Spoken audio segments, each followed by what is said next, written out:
Bonjour tout le monde, c'est Stevie de Music Feelings et aujourd'hui je vais vous parler de la carrière de Keri Hilson. On va parler de Keri Hilson et on va revenir sur la carrière de Keri Hilson qui n'a pas sorti d'album depuis quasiment 10 ans. 10 ans sans album alors que au début tout le monde se disait c'est une des nouvelles sur la scène R&B, pop, elle est fraîche, elle est jolie, elle est belle, elle va tout donner, bref. Et finalement ça fait 10 ans qu'elle n'a pas sorti d'album.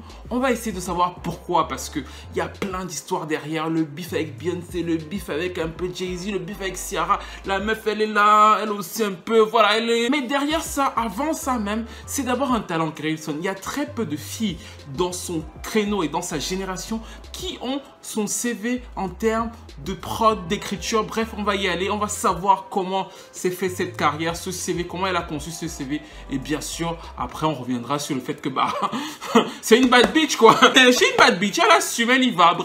Bref, on commence cette vidéo. N'hésitez pas à liker, à commenter, à partager. Et bien sûr, monsieur, sur Instagram et sur Twitter, c'est le début, on y va. Je vais vous épargner le début parce que Keri Hilson, c'est aussi un autre baby singing. C'est-à-dire que c'est les bébés qui savaient chanter là. Oui, donc elle a fait les mêmes shows que les autres. Elle a fait Star Church comme Britney Spears et Justin Timberlake. Elle a fait Apollo comme Nio. C'est-à-dire qu'elle a fait les mêmes shows que les autres, mais ça n'a pas pris pour elle. Et à l'âge de 14 ans, elle a commencé à être dans un groupe de R&B, D-Girl. Ça n'a pas pris non plus. Et en fait, sa carrière à elle va se passer de manière un peu bizarre. C'est-à-dire qu'elle va commencer à travailler petit à petit dans l'industrie. Elle va avoir la chance de rencontrer Timbaland. Et Timbaland, donc, va commencer à travailler avec elle. Et premier truc bien, c'est qu'il va la mettre sur un titre d'un rappeur qui était assez populaire à l'époque. C'était ce garçon-ci. Je tiens à vous dire qu'à l'époque, Exhibit, c'était mon gars. Et en fait, le truc, c'est que pour la petite histoire, il y a quelques semaines ou quelques mois, j'ai interviewé Singila. J'adore l'interview avec Singila parce qu'il y a un peu de chat, voilà, bref, je vous la posterai peut-être. D'ailleurs, si vous voulez un format interview sur la chaîne, je suis pas sûr encore. J'hésite encore à faire des interviews sur la chaîne. Si vous voulez un format interview, dites-moi dans les commentaires. Et donc, j'étais en interview avec Singila et il m'a dit, tu sais, il y a un truc qui me manque de ouf dans la musique, frère. C'est le fait qu'à l'époque, quand j'écoutais une chanson à la radio, je découvrais une chanson à la radio, j'étais fier, quoi. Genre, il me dit que la première fois qu'il a entendu avec Classe à la radio avec Corneille, du coup, il a entendu juste la fin de la chanson. Et je suis sûr que certains vont comprendre ce qu'il veut dire. C'est-à-dire qu'il a entendu la fin de la chanson, et il était dans un taxi, et après, chaque jour, il écoutait la même radio pour pouvoir réentendre la chanson, tu vois. Donc, il kiffait, et ça, c'est un sentiment, je suis sûr que vous comprenez, c'est un sentiment inédit, quoi. Moi, j'ai eu la même chose avec Keri Hilson. C'est-à-dire que la première fois que j'ai entendu la chanson de Keri Hilson, j'étais dans la salle de bain, en fait, tu vois. Du coup, j'entends Exhibit rapper et tout. Et après, j'entends une meuf au refrain. Je dis, oh, je suis sorti de la salle de bain en courant. Ma soeur était là. C'est qui chante? C'est qui chante? Et j'étais là, ah, c'est qui elle? Je ne reconnaissais pas. Et c'est comme ça que moi j'ai découvert Keri Hilson.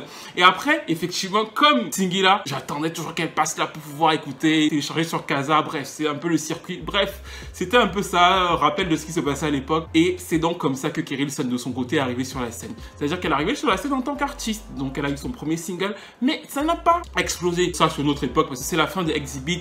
C'est le son de Timbaland. C'est aussi une formule de Timbaland qui à l'époque ne marche plus très fort. Mais c'est quand même un bon son, quoi. Quand vous écoutez ça, vous êtes... La chanson ne marche pas, mais Keri Hilson commence donc à vraiment travailler, en fait. Et ça, c'est vraiment la partie où vous allez voir, putain, la meuf travaille, elle se met dans un groupe de producteurs qui s'appelle The Clutch, et elle commence à écrire. Et là, elle va vous montrer que elle en a dans le truc, quoi. Pour les fans de R&B, là, les vrais, le socle, là. Keri Hilson travaille, regardez ce qu'elle a écrit. Elle a écrit ça, par exemple. Oui, c'est Keri Hilson qui était, ouais. Après, dans la chanson de Toni Braxton, dans l'album de Toni Braxton, vous savez, il y a une chanson dans l'album de Toni Braxton là. Un de ses slow jams de ouf, ça s'appelle Supposed to Be. C'est Keri Hilson qui était derrière. Et d'ailleurs, vous l'entendez très bien dans le pré-refrain, c'était ça. Ou encore dans Take Me As I Am de Mary J. Blige, de Breakthrough, vous savez, la peine, la rage, tout ça là, c'était elle qui était là. Oh, il faut me prendre comme je suis parce que je suis une femme forte, je pleure, mais voilà, j'ai toujours un bref. C'était ça. Là, si vous êtes un vrai fan de R&B, vous devez vous dire, je me calme quand même, parce que la petite là, elle connaît le son. Le titre de Toni Braxton là, c'est une tuerie. Le titre de Even là, c'est une tuerie. Le titre de Mary J. Blige, c'est seulement haut les mains, tu vois, c'est haut les mains. Le titre de Mary J. Blige, c'est plus tuerie, c'est haut les mains, tu voilà. Donc déjà là, quand vous êtes déjà à cette étape, vous dites que non, la petite, il faut que je respecte. Et ensuite, elle va avoir encore un accès sur le pop mainstream avec des titres comme celui de Pussycat Dolls.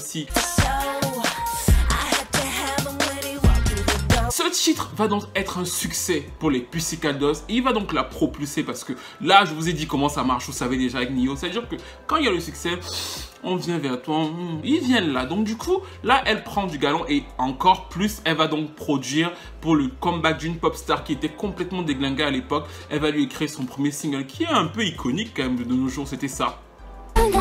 De l'autre côté, elle va garder son attrait sur le R&B avec un titre pour les L3LW qui est produit par Jermaine Dupri. Et là, je veux vraiment que vous voyez qu'en fait, la meuf, en très peu de temps, elle travaille avec tout le monde, en fait. C'est-à-dire qu'elle est capable de travailler avec will.i.am, elle est capable de travailler avec Jermaine Dupri, avec Timbaland. Bref, le titre de 3LW, c'était ça. Et là, elle continue parce qu'elle va produire pour Ciara. Et là, je veux vraiment que vous écoutiez bien parce que Like a Boy, la mélodie de chant de Like a Boy, vous reconnaissez totalement Keri Hilson parce que c'est son autre truc, c'est qu'il y a une véritable patte dans sa manière d'écrire. Et donc, dans Like a Boy, la mélodie de chant, ce n'est pas du Ciara, c'est bien du Keri. Écoutez bien. Sa carrière commence à prendre de l'ampleur et Timbaland aussi revient après le succès de Justin Timberlake et de Nelly Furtado. Donc là, il va donc produire de son côté son album avec le tube qui va donc propulser Keri Hilson à la face du monde, c'est ça. Là, en fait, je me souviens, je sais pas si certains se souviennent, parce que j'ai une pote qui disait toujours que non, mais c'est qui la meuf là? C'est une mannequin qui arrivait dans la musique. Enfin, elle a un look un peu simple en fait. Il y a quelque chose de très simple dans la manière dont elle est là en groovy, elle est très tranquille. C'est un peu en mode je suis sorti de chez moi, en match, je suis venu chanter sur la chanson de Timbaland, mais j'en fais pas trop, je suis là parce que je slay, tu vois. Je suis là parce que il faut être là et qu'il faut slayer. Bref, la chanson cartonne et bien sûr en France, comme on est toujours un peu à l'ouest, on avait fait ce truc-ci. Je pense que ça se passe de commentaires. Bref, donc la chanson cartonne, mais elle n'arrête pas en fait, parce qu'elle continue donc encore de travailler avec Timbaland et elle va produire par exemple ce titre-ci pour Omarion. Ou encore ce titre-ci pour J-Lo.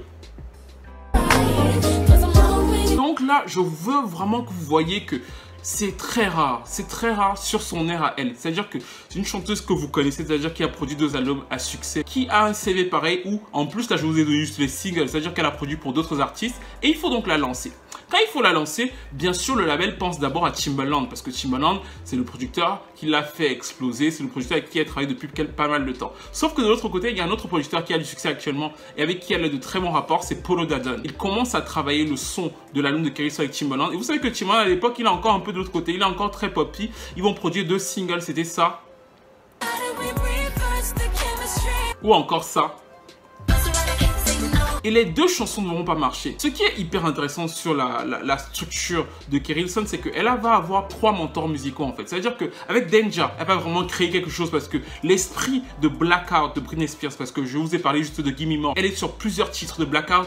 On retrouve vraiment une véritable fusion entre elle et Danger. C'est vraiment, vous l'entendez dans plein de chœurs de l'album, on voit vraiment qu'elle donne beaucoup d'elle dans cet album de Britney en fait. Ça c'est une première chose. L'autre truc c'est que sur son album, comme Timbaland à l'époque est un peu plus pop, elle va lier une espèce de fusion. C'est là que vous voyez qu'elle a une approche différente des autres. Il va falloir travailler un son. C'est-à-dire qu'elle va prendre le son de Timbaland, elle va dire bah je prends ça, mais je prends aussi le son de Polo Dadon et je fais une espèce de mixture qui va représenter Keri Hilson. C'est donc comme ça que l'album va être travaillé. Et comme je vous ai dit, le label au début croit plus en Timbaland, donc on lui impose les 2 singles de Timbaland. Sauf que ça patine, ça ne prend pas en fait. Les 2 premiers singles de Timbaland, ça ne marche pas. Et Polo Dadon va faire un truc qu'il a l'habitude de faire et qui parfois va lui coûter cher. En fait, pendant que Timbaland va sortir ses singles, lui il va leaker une chanson. Cette chanson à la base s'appelle Turn Off, c'est-à-dire qu'il va juste balancer la chanson sur internet. Donc le label à la base va se dire mais pourquoi il sort le titre? En fait il balance les chansons sur internet, pourquoi? Parce qu'en fait les gens vont buzzer, les gens vont kiffer et petit à petit lui va pouvoir dire que vous voyez les gens kiffent, les gens buzzent et il va donc imposer ça en tant que single. C'est ce qu'il va faire pour cette chanson qui va donc devenir Turning Me On, c'était ça. Et donc ce titre qui était donc pas à la base spécialement prévu pour être le 3e single va prendre de l'ampleur sur les réseaux sociaux, donc on va le mettre en tant que 3e single et il va devenir le premier hit de Keri Hilson, lui permettre donc de lancer son album et d'enchaîner avec ça par exemple. Très rapidement, elle va vraiment s'imposer sur la scène parce que l'album sera disque d'or et donc la plupart d'entre vous, je pense, vous allez découvrir Keri Hilson avec d'autres titres très bons comme celui-ci. Et ce qui est vraiment intéressant dans le prénom de Keri Hilson, In a Perfect World, c'est que vous retrouvez vraiment ce que je vous ai dit là. C'est-à-dire que le son très urbain de Polo Dadon mélangé au son de Timbaland, et il y a vraiment une unicité, et cette unicité, c'est elle qui l'a fait en fait. Et à la fin de l'année 2009, alors que tout va plus ou moins bien, là, elle vient d'avoir son succès, on pense qu'elle va se lancer. Kyrie est quand même atteinte d'une espèce d'ego trip, quoi, parce qu'elle se dit, ça fait un certain temps que je suis là sur la scène, que je cartonne. Et lui était arrivé quelque chose il y a quelques mois avant, en fait. Quelques mois avant, elle a eu une petite friction, quelqu'un lui a fait tu sais, quelqu'un te fait quelque chose, tu notes ça dans ton carnet. Je dis que le jour, je vais te... tu vas... Donc c'est ce que Kyrie Hilson a fait. Elle a dit, attends, je mets la croix. Et ce truc, c'était quoi? C'était que, comme je vous ai dit, Polo Dadon et elle sont très proches. Et à l'époque, Usher sort un album, et le premier single de cet album, c'est produit par Polo Dadon, et on retrouve d'ailleurs Kyrie Hilson dans le clip, c'est elle. Le deal, c'était que Kyrie Hilson devait écrire le remix de la chanson, et donc elle devait poser dessus, et donc en fait c'était une espèce de deal entre Polo Dadon, c'est son producteur, Usher c'est l'artiste qui sort le single avec Polo Dadon, Kyrie Hilson est sur le remix, et puis voilà, elle a écrit le remix. Entre temps, le label a proposé le remix à cette fille-ci. Cette fille, elle a une méthode. Et cette méthode, hormis les fans les plus illuminés, des plus illuminés de Beyoncé, toute l'industrie ou presque la connaît en fait. C'est-à-dire quoi? Beyoncé n'écrit pas ou n'écrit que très peu de ses textes en fait. Son truc c'est quoi? Quand le parolier vient vers elle et lui dit bon, voici la chanson Beyoncé. Elle lui dit non, comment, ne parle pas doucement comme ça. Dis ça plus fort. Voici la chanson Beyoncé. Voilà ce que je voulais entendre. Tu donnes ta chanson à qui? À Beyoncé. Beyoncé c'est quoi? Beyoncé c'est les Destiny Child. Beyoncé c'est ça. C'est ça. C'est la voix. Mon mari c'est Jay-Z hein, et mon enfant c'est Blue Ivy. Elle a les entrées au hot 100. Tu vois quand je fais les concerts. Le stade là. Tu as déjà entré dans un stade comme ça. Je bénis les gens avec ma voix. N'oublie pas que je fais les chorégraphies. Je danse, je transpire et tout. Donc frère. Frère, pour tout ce que je fais là, quand je vais commencer avec la chanson, le monde entier va voir. Donc, tu as écrit la chanson. Oui, j'ai écrit la chanson Beyoncé. Maintenant, écris au-dessus. Mets la virgule après ton nom. Tu mets maintenant Beyoncé. Mais Beyoncé knows. Et n'oublie pas le trait d'union pour carte. Voilà. Tu refermes la parenthèse. Voilà. Donc, c'est le truc de Beyoncé. C'est-à-dire qu'elle te dit, tu as écrit la chanson, il n'y a pas de souci. Mais moi, je suis une marque. Donc, je vais la chanter partout. Donc, plus de gens vont la voir, donc il faut qu'on partage les crédits. Mais le truc là, c'est donc ce qu'elle va faire avec la chanson de Kyrie Hilson. Kyrie Hilson va écrire son remix, le label va lui proposer à elle de chanter, et quand elle va le chanter, elle va non seulement chanter le remix exactement comme Kyrie Hilson l'avait écrit, c'est exactement ce que Kyrie Hilson va dire dans cette interview. They ended up putting Beyonce on it, and I wasn't mad, you know. He wanted it to be like the king and queen thing. It was cool. I got my publishing on, and yeah, let's get it. So when she wrote the verse for Loving Is Fucked, we hear Beyonce singing now. Yeah. When you wrote it, did she sing it like you sang it, or did she change it up? Yeah, it's pretty much the same. It pretty much is the same. Oh, really? Yeah, it's the same, except it sounds like Beyonce. Yeah. You know, she doesn't write everything she touches. I know, Neil. Yeah. Mais en plus de chanter comme Kyrie Hilson, elle va récupérer le crédit et dire que c'est sa chanson. C'est un truc hyper récurrent chez Beyoncé. D'ailleurs, quand j'écoutais son album de Gift, il y a un truc qui m'a fait rire, c'est-à-dire que dans l'album, à un moment, il y a une chanson qui s'appelle My Power, c'est ça. Et dans cette chanson, Yemi Alade parle en pidgin en fait. C'est Yemi Alade qui a écrit le titre et elle parle en pidgin. Le pidgin, c'est un mélange d'anglais créole avec plusieurs autres langues du nigérien en fait. Et c'est drôle parce que comme Beyoncé reprend le truc de Yemi Alade, en fait, elle aussi, elle parle en pidgin et ça donne ça. Mais le truc, c'est que son nom est écrit en fait. Son nom est écrit en tant que parolière. Et c'est trop drôle parce que ses fans vont te dire que non, machin, mais non en fait. C'est juste que elle fonctionne comme ça. Et c'est ce qui va rendre folle Kyrie Hilson. Parce que Kyrie Hilson va se dire, moi mon travail c'est d'écrire, elle fait rien, elle est juste là à se balader, à faire de la danse, alors que moi aussi je peux danser, alors que moi aussi je peux faire tout ça. Et elle va s'énerver, sauf qu'elle ne va pas s'énerver tout de suite. Vous avez dit qu'elle va attendre d'avoir un peu de succès, avoir un peu de poids. Vous allez voir, vous allez voir. Et un soir en studio, pendant qu'il va falloir faire le remix de la chanson Turning Me On, qui est dans son succès de l'époque, elle va se lâcher en fait. Polo Dadon, son producteur, va la motiver. Il va dire, rappelle-toi ce que Beyoncé t'avait dit, rappelle-toi ce que Ciara t'avait fait, elle ne te respecte pas trop. Voilà, elle va être un peu en mode comme ça. C'est-à-dire qu'en studio, elle bagarre, là, il n'y a personne, mais elle se dit, quand je vais voir la personne, je vais, tu vois. Donc elle va dire des trucs comme celui-ci.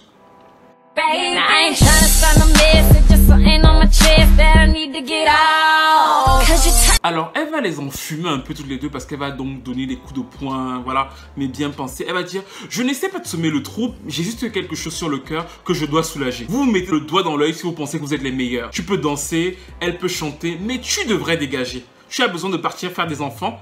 Elle a besoin de se poser, elle fan. Là, elle parle de Beyoncé plus précisément. Et ensuite, elle appuie. Allez-y, dites aux gens depuis combien de temps j'écris vos chansons. Je vous ai amené le succès, vérifiez vos crédits. Et donc là, elle parle bien sûr plus de Ciara, parce qu'elle parle donc de Like a Boy, mais elle parle aussi un peu de Beyoncé, parce qu'elle dit que c'est grâce à elle que Beyoncé a donc posé avec Usher sur le remix de la chanson In This Club. Le truc, c'est que c'est un espèce de truc en studio, tu vois, tu vois, tu donnes tes coups de poing. C'est-à-dire que tu vas prendre quelqu'un, tu dis que je vais te donner mes coups de poing, le jour je vais le voir, je vais lui...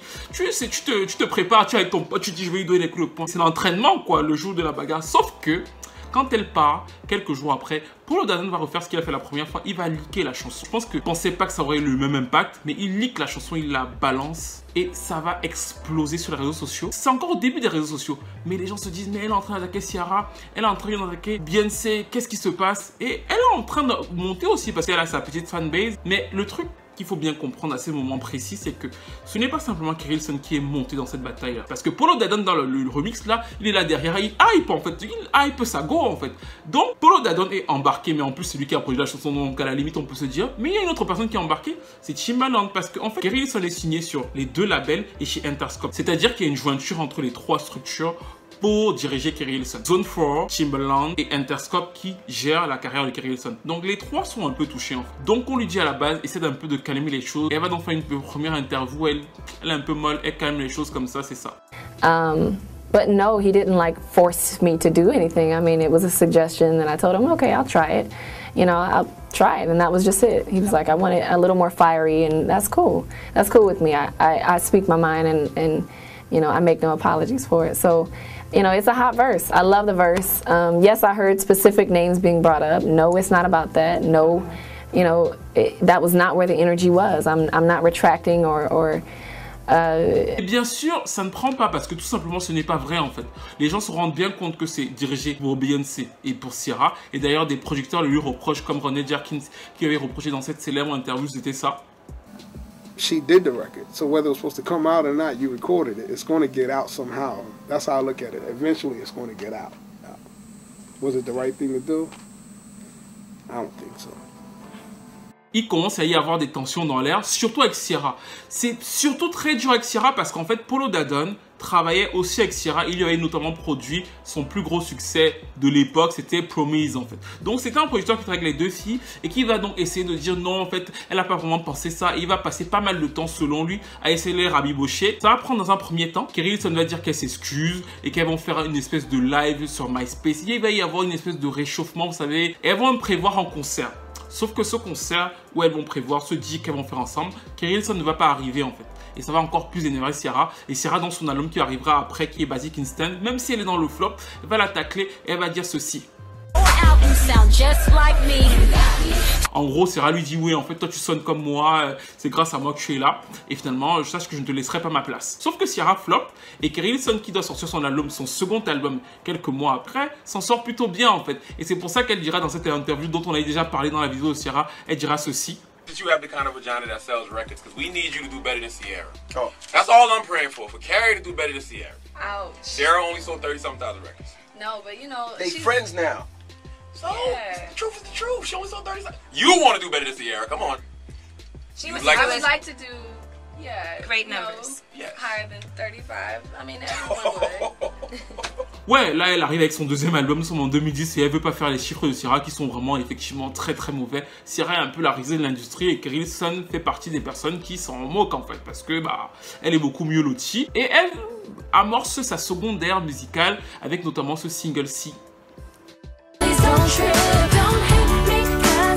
Et là, en fait, on aurait pu penser que ce qui s'est passé pour Keri Hilson au début aurait pu freiner quelque chose. Sauf que Playgirl Rock est très bien pensé à plusieurs étapes. Parce que là, elle casse le côté « je déteste les autres artistes féminines ». Parce que non seulement, à la base, la chanson, bah, ça parle d'elle. C'est-à-dire que c'est vraiment Keri Hilson, je suis hyper jolie et tout. Mais le clip fait en sorte que je rends hommage à toutes les divas de l'industrie. Donc, en fait, elle avait cassé le côté bah, je suis la petite éteuse qui vient d'arriver ». Quand vous écoutez le titre à la radio, vous voulez dire « oui, mais en fait, elle se vante, elle se prend pour qui ?» Mais c'est ce qui est vraiment très bien pensé dans ce titre, c'est qu'ils ont fait un clip où on rend hommage à tout le monde. Donc d'un coup, on s'est dit, ah ouais, en fait non, finalement, elle s'inscrit vraiment dans l'histoire de la musique noire. Et c'est un clip qui sort au moment où effectivement, on aurait pu penser que bah elle aurait fragilisé son image parce qu'elle attaquait d'autres chanteuses et tout. Mais là, ils pensent très bien la vidéo et ça se passe plutôt bien, la chanson est un succès. Sauf que bien sûr, les fans de Beyoncé, eux, ne lui pardonnent rien, ils la harcèlent sur les réseaux sociaux. Et c'est vraiment là le début du harcèlement de Keri Hilson sur les réseaux sociaux. Ils l'insultent, tout ce qu'ils peuvent faire, ils sont derrière elle. Mais elle ne cède pas. Malheureusement pour elle, Pretty Girl Rock sera le seul single à succès de l'ère No Boys Allowed. Ils vont pousser d'autres singles comme le duo avec Chris Brown, c'était ça. Mais ça ne va pas prendre, et surtout le titre qui aurait été ciselé pour les radios urbaines, qui était parfait pour ça, le duo avec Rick Ross, n'aura pas été utilisé pour ça. Il aura été utilisé pour de l'image, pour un côté plus trash, c'était ça. Et finalement, l'ère se termine donc en mi-figue, mi-raisin. Ce n'est pas catastrophique. Pourquoi? Parce que c'est une fille qui écrit ses textes, elle est principalement derrière toutes ces chansons, donc ça coûte un peu moins cher au label. Mais il y a quand même une sorte d'affaissement en fait. On voit bien que, c'est-à-dire qu'ils auraient pu faire mieux, mais bon, ce n'est pas encore catastrophique. De l'autre côté, elle a eu d'autres tubes, notamment un tube en Allemagne, c'était ça. Elle a une espèce de tube pop en Allemagne, ça a très bien marché, donc le label se retrouve encore dans ses fonds. Ce qui va lui arriver, c'est quoi? C'est qu'à la fin de l'ère No Boys Allowed, le premier truc où on voit qu'il y a une espèce de flanchement, c'est que je vous ai dit que Keri Hilson tient sur deux jambes, j'ai envie de dire. La première jambe, c'est Timbaland, la deuxième jambe, c'est Polo Dadon.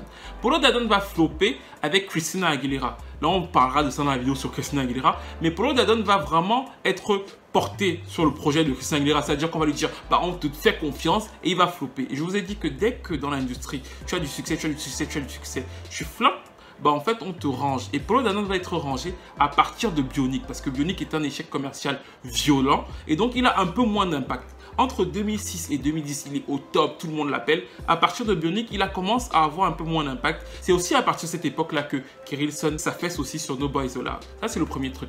Le deuxième truc, c'est que Timbaland aussi va mal. Parce que Shock Value 2 de Timbaland ne marche pas. Vous vous rappelez qu'il va faire une dépression, il va dire qu'il a eu envie de se suicider. C'est-à-dire qu'il va vraiment très mal à cette période-là. C'est-à-dire que Keri Hilson s'affaisse, mais les deux jambes sur lesquelles elle tient s'affaissent aussi en fait. Et là, malgré tout, elle est encore là. Elle se dit, bon, j'ai quand même fait mon petit parcours, j'ai eu mes deux albums. Si le succès du deuxième n'était pas totalement là, j'ai eu un gros tube dessus. Je continue mon truc. Et il va y avoir une scène au Soul Train Award 2012. Je vous conseille de voir cette vidéo parce que c'est la vidéo de la bad bitch en fait. La vidéo de que je suis. On va lui donner un magazine pour poser, pour faire une photo avec. Et je vous conseille donc de regarder attentivement sa réaction. C'est ça.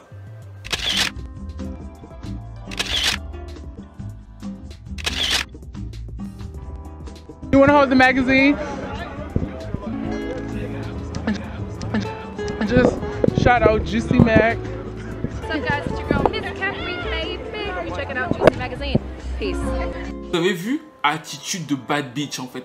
Quand tu lui dis prends la photo, elle dit non, il n'y a pas de souci, je suis jolie, je suis belle, il n'y a pas de problème, prends la photo. Dès qu'elle voit que en fait c'est l'autre là, non, les deux là, non. Et en fait cette photo, même si on en rit, c'est quand même très fort en fait parce que là elle est au Soul Train Award. Donc elle est dans un événement, en plus c'est de la musique black, et elle dit au monde entier, ok, je suis prêt à prendre une photo, mais vos Beyoncé, Jay-Z, vos rois et vos reines là, je n'en veux pas. Donc elle assume complètement son bif. Et là, les gens vont encore lui tomber dessus, les fans de Beyoncé et tout. Les médias, certains médias pro-Beyoncé vont lui tomber dessus. Sauf que ce qui se passe est ailleurs en fait. Le problème de fond, c'est que à cette période précise, elle est vraiment en bif avec eux parce que Timbaland, dans sa dépression, dans son histoire de que je voulais me suicider et tout, est en train d'être chassé par Interscope. Parce que Interscope, comme les autres labels, réagissent de que oui, tu nous rapportais de l'argent dès que tu fais déjà fait comme Mariah Carey. Non, on ne veut plus. Donc, on est en train donc de chasser Timbaland et son roster. Si on chasse Timbaland et son roster, on est aussi en train de séparer Timbaland de Keri Hilson. Ou alors, soit ils vont garder Keri Hilson, soit Keri Hilson doit partir avec Timbaland. Et Timbaland, lui, décide de partir. Sauf que Timbaland était en train de partir où Timbaland va signer chez Roc Nation. C'est-à-dire qu'à une époque, Timbaland et Jay-Z ont eu certains soucis, sauf que là, ils se sont rabibochés. Donc Timbaland va signer chez Roc Nation. Et Keri Hilson est entre les deux. Le premier truc que Timbaland a essayé de faire, c'est qu'il a essayé de les faire collaborer. Il a fait une chanson sur laquelle Keri Hilson a posé. Après, il a fait poser Jay-Z. Il en a fait une espèce de featuring, c'était ça. Yo, freak, yo. Sauf que bien sûr, quand Jay-Z a entendu ça, il s'est dit Non mais jamais de la vie avec ce qu'elle a dit sur ma femme, tu es complètement fou. Jamais de la vie, elle peut même pas faire une espèce de photo. Non mais jamais de la vie. Donc Jay-Z veut pas entendre parler de duo avec Kerry Hilson, ça c'est sûr. Mais Timbaland, ses relations avec Jay-Z sont bonnes. En plus, il y a Justin Timberlake entre les deux. Vous vous souvenez de cette période-là où il y a Justin Timberlake entre les deux. Donc lui, il signe chez Roc Nation. Et c'est vraiment là que le drame commence. Le drame commence à partir de cette époque-là parce que de l'autre côté, Polo Dadan, qui est donc affaibli par le flop de Bionic, n'a plus la même ampleur sur la scène. Timbaland signe chez les Nenny. Et d'ailleurs, les fans de Kerry Hilson de l'époque qui avaient compris ça se disaient, mais attends, maintenant que Timbaland signe là-bas et qu'elle doit livrer 6 albums en contrat chez Timbaland, comment elle fait en fait? Parce que là, elle sait plus se positionner. Faire la guerre, c'est bien en fait. Faire la guerre, c'est bien quand tu as ton camp solide. C'est-à-dire que quand tu es bien dans ton camp et que tous tes acteurs sont solides. Quand un de tes acteurs principaux se retrouve dans le camp d'en face, bah, tu commences déjà à te dire comment je fais. Et c'est comme ça que Kerry Hilson donc commence à être un peu perdu en fait. C'est pas le fait de faire des chansons, c'est le fait de se dire que mais en fait comment je les fais, comment je les sors, comment ça se passe en fait. C'est le premier truc. Quand Timbaland arrive donc chez Roc Nation où il préparait l'album qui était censé s'appeler Opéra Noir, il a une idée. L'idée c'est de dire que bah en fait il va faire un monde honorable, il avait eu certains soucis avec Jay-Z, donc il va sortir une chanson qui s'appelle Sorry. Dans cette chanson qui s'appelle Sorry, Kerry Hilson présente ses excuses à Beyoncé, lui présente un peu ses excuses à Jay-Z, il décrivait le titre dans plein de médias, il faisait plein d'interviews pour parler de cette chanson, c'était ça. And I got this one song I did with Carrie on my album called Sorry. And Carrie actually tells a story about the whole Beyonce thing and how she was sorry about it. Because she really wasn't talking about Beyonce, but other people. It says in the song. In my verse, I'm saying like, we caught the same range. We talked to the same dames. Same things. Same lane. He said, now we see each other, don't even speak. And I'm like, that's fucked up. I missed your 40th, and that hurt me so deep. Accept my apology. I said my apology, nigga, please. Like you, it's like a Tupac kind of shit. And I said, the hook said, I think this business make a nigga do strange things. Something like that. Something. Vous avez entendu en gros dans la chanson, lui présente ses excuses en tant que Renoir et tout, mais surtout, Kerry Hilson, elle présente ses excuses à Beyoncé parce que voilà, avec tout ce qui a été dit, à tout ce qui s'est passé. En vrai, ce qu'il faisait, c'est que quoi? Il prenait la tête de Kerry Hilson, il prenait Kerry Hilson, il disait, viens, on s'excuse. Viens, on dit pardon. En gros, c'est ce qu'il faisait. Et il fait ça dans tous les médias, il s'excuse, il explique que voilà. Et Kerry Hilson, quand elle va voir ça, elle va entrer dans une rage folle. Elle va d'abord dire sur Twitter qu'elle n'a jamais enregistré ce titre-là pour ça. Et ensuite, le titre ne va jamais sortir en fait. Quelques semaines plus tard, elle va faire une interview dans laquelle elle va dire que oui, elle a une chanson avec Timbaland qui s'appelle Sorry, mais qu'en gros, elle n'a jamais enregistrer ce titre en tant que couplet où elle s'excuse par rapport à qui que ce soit. Donc Timbaland en fait lui rebrandait juste ça parce que maintenant qu'il était dans la maison Roc Nation, il ne voulait pas dire que je suis aussi avec l'ennemi de l'autre côté. Donc il voulait qu'elle s'excuse pour pouvoir la récupérer chez Roc Nation et que les choses se passent en fait. Sauf que Kerry Hilson dit une nouvelle fois non. Et je veux juste qu'on s'arrête dessus parce que ce n'est pas aisé en fait. Alors on peut l'aimer, ne pas l'aimer, mais on ne peut pas nier que c'est un sacré caractère parce que là, son pilier est de l'autre côté en fait. Elle est capable de dire que non et à se dire bah tant pis je reste à la maison en fait. Parce que là, il peut pas sortir d'album vu que Timbaland est de l'autre côté. Timbaland de l'autre côté, il continue donc à produire pour Beyoncé parce que ses relations avec Roc Nation ça va. Donc il produit pour Beyoncé, il va lui produire notamment Drunk in Love, c'était ça.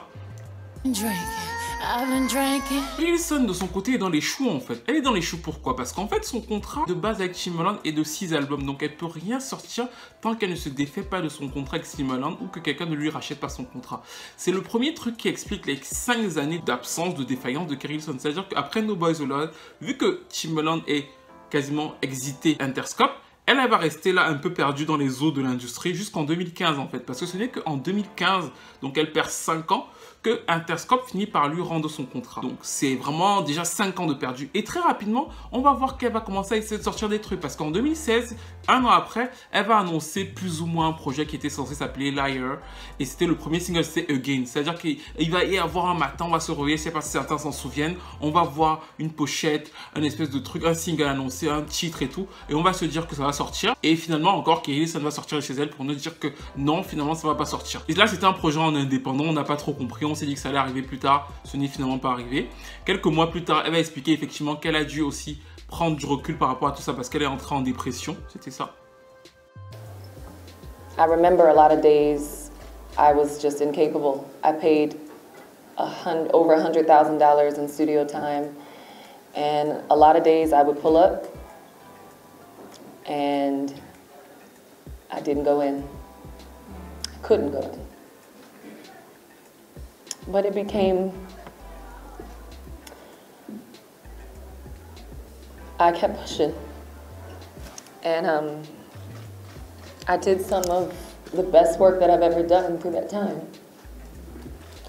So it got easier, and the lesson, you know, was that's what we're here to do.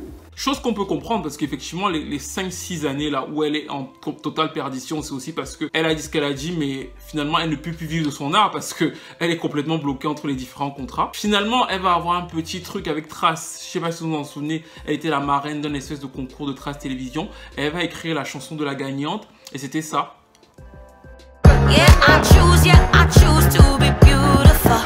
Et j'avais trouvé ce titre particulièrement intéressant parce que c'est du pur Keri Hilson. C'est-à-dire que, alors c'est plus électro dans le son, dans la structure sonore, mais c'est totalement Keri Hilson, c'est-à-dire qu'elle a vraiment pas perdu sa patte en fait. C'est là où elle est vraiment intéressante pour moi, c'est que c'est une des seules chanteuses de sa génération là où on voit, où effectivement elle joue beaucoup sur leur physique, où on voit quand même qu'elle a vraiment une véritable structure et une véritable identité musicale. Quand elle écrit, chaque fois qu'elle écrit, vous savez toujours que c'est Keri Hilson. Et de toutes les chanteuses mainstream de sa génération que vous connaissez, c'est-à-dire que les chanteuses R&B pop que vous connaissez, que vous identifiez à peu près, vous n'avez aucune qui a son CV en termes d'écriture. C'est-à-dire que vous n'en connaissez aucune, je parle bien de chanteuses R&B mainstream, qui a écrit pour Toni Braxton, Britney Spears, Mary J. Blige, Beyoncé, Ciara, Pussycat Dolls, qui a ce CV aussi varié chez des consoeurs aussi proches en fait. Vous voyez bien qu'elle a vraiment un éventail assez large, et d'ailleurs elle était censée écrire sur le dernier album de Monica, ça ne s'est pas fait. Elle était censée aussi écrire sur le dernier album de Lotoya, mais en fait on sait qu'il y a des titres qui ont été enregistrés, aussi bien pour Monica d'ailleurs, il y a des titres qui ont été enregistrés pour les deux, mais ce n'est pas sorti, et c'est ce qui me fait penser qu'elle a un problème de droit en fait. Je ne suis pas en train de dire que je sais absolument tout ce qui se passe dans sa vie, mais je pense qu'il y a forcément chez elle, vu qu'en fait c'est quelqu'un qui est capable d'écrire et de le faire plutôt bien, bah en fait il doit y avoir un problème de droit, il doit être retenu quelque part par un contrat. Souvent quand tu signes un contrat avec un producteur ou avec des producteurs et que tu dois un tel nombre d'albums, il y a un contrat d'exclusivité, c'est-à-dire que tu ne peux pas sortir quelque chose ailleurs en fait. Alors je ne sais pas si c'est le contrat de Timbaland, mais je pense que c'est le contrat de Timbaland et pas celui de Polo Dadon, mais ça fait en sorte que tant que ton contrat avec ce producteur là, il faut que soit tu sois capable de payer le producteur pour faire en sorte qu'il te rende ton contrat. Si tu n'es pas capable de le payer, bah en fait, il peut te retenir pendant des années. Il y a énormément de chanteurs qui peuvent vous raconter ce genre d'histoire. Ça arrive très souvent en fait. Donc je pense qu'effectivement, elle est retenue par ça. Et je pense que de l'autre côté, bien sûr qu'elle est certainement blacklistée par les autres maisons de disques en fait. Parce que si ce n'était pas ça, une autre maison de disques, un peu comme pour Maria, aurait pu dire bah on va racheter son contrat. Mais vu qu'elle est en fight avec Jay-Z et Beyoncé et qu'ils ont un certain pouvoir, bah en fait, ça doit être très compliqué pour les autres majors de se dire que bon on va racheter son contrat, donc elle doit simplement devoir gérer avec des labels indépendants, et je pense que c'est ce qui doit prendre autant de temps. D'ailleurs on voit bien sa frustration parce que très souvent, je me rappelle encore en 2017 ou le 14 juillet 2017, je m'en souviens parce que j'avais écrit un article le lendemain, elle avait fait un post en disant que elle avait fait écouter son album à ses parents, son troisième album, et que sa mère avait pleuré. Donc elle était prête à sortir des chansons. Si elle fait un post en disant j'ai fait écouter mon album à mes parents, ma mère a pleuré, bah en fait ça veut dire qu'elle a de la musique. Mais si ça ne sort pas, ça veut dire qu'il y a forcément un truc qui l'empêche elle-même de sortir. Au début de l'été, elle a dit qu'elle allait arriver avec un titre cet été. Nous sommes à la fin de l'été quasiment. Il n'y a toujours pas de chanson. En tout cas, encore une fois, à mon avis, elle est empêchée par quelque chose d'autre qu'elle-même, en fait. Donc, je pense, encore une fois, pour me répéter une énième fois, que c'est certainement un souci de contrat, dû aussi au fait que, bah, aucune autre major ne peut racheter ça parce qu'elle s'est fightée avec un des couples les plus puissants de l'industrie. Mais ce qui est bien dans cette histoire, c'est que malgré tout, vous avez vu que sur la longueur, même si elle est entrée en dépression et tout, bah elle a toujours assumé en fait. Et ce qui serait intéressant dans les commentaires, parce que oui, nous arrivons à la fin de la vidéo, c'est pas simplement que vous me disiez ce que vous pensez de Keri Hilson. C'est-à-dire que je veux que vous vous impliquiez en fait. Bien sûr, on va parler de Keri Hilson dans les commentaires. Je veux que vous me disiez ce que vous pensez de ses albums, de sa musique, des titres qu'elle écrit pour les autres, de son beef, de toutes ces histoires que je viens de vous raconter. Je veux que on en parle dans les commentaires, il n'y a pas de souci. Bien sûr, likez, partagez, commentez, bref, on y va. Mais je veux aussi que vous placiez à sa place. C'est-à-dire que vous vous disiez comment est-ce que moi j'aurais réagi. Pas genre moi j'aurais pas fait le bif, non. C'est que tu étais avec ton pote en studio, tu étais là, tu donnais tout, tu disais que vraiment là, tu es en train de te feeling yourself, tu vois, tu es en train de tout donner. Et après ça sort en fait, donc le bif est déjà dehors. Qu'est-ce que tu fais? Est-ce que tu dis que bon, je m'excuse en espérant sauver ta carrière? Parce qu'effectivement, c'est même pas sûr qu'on accepte tes excuses, tu vas t'excuser là. Ou est-ce que tu dis que fuck those bitches, I'm against the bitch? Et donc tu y vas, et même si ta carrière se perd, tu te dis bon, je vais changer, je vais évoluer, je ferai d'autres choses. Voilà, c'est un peu ce qu'elle a fait parce que maintenant elle a une association. Qu'est-ce que tu aurais fait en fait? Ça c'est hyper intéressant, j'espère que vous allez me dire ça dans les commentaires. Et bien sûr, ce fut un plaisir de faire cette vidéo avec vous. J'espère que vous l'avez aimé, j'espère que vous avez apprécié, même si elle est un peu longue. N'hésitez pas à liker, à partager, à commenter. Et bien sûr, je vous retrouve à très vite pour d'autres nouvelles vidéos.